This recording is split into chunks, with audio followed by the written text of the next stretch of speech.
The healthy relationship between a child and a parent is that the child keeps the parent on a pedestal. We're never equals.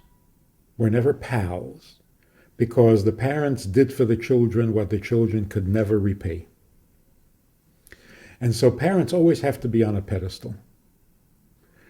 Even if the parents get off the pedestal, the children have to put them back.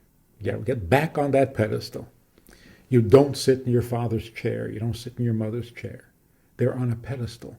That is so healthy. That is so important. That's so appropriate for the relationship. The Torah demands that we honor our parents. It doesn't say love them. It says love your neighbor, love the stranger. It doesn't say love your parents. It says honor them. By saying honor your parents and not saying love them, we're being told to honor them even when we don't love them. Or honor them in addition to loving them. So loving them might not be enough. You have to honor them as well. And if you don't love them, that's not a reason not to honor them.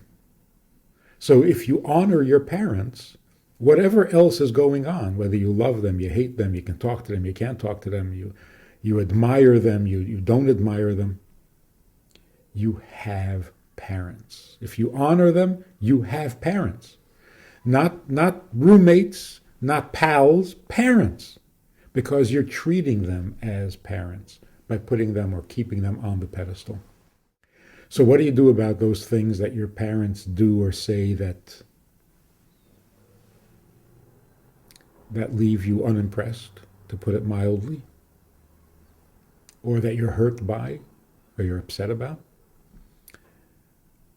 If they're on a pedestal, which is where they should be, you entitle them, or they're entitled to make mistakes, to fail in other areas, and they're still on the pedestal.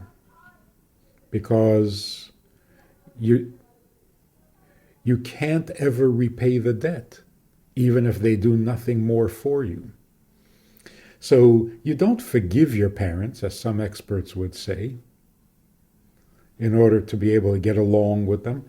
You entitle them, because forgiving them means you're on the pedestal and they're off the pedestal. It's not a natural parent-child relationship. But if you entitle them, that's exactly what children do for their parents. You're entitled to sit comfortably while I get up and bring you the food. You're entitled to go off on the trip without schlepping your suitcases, because I'm going to schlep your suitcase for you. And so on. So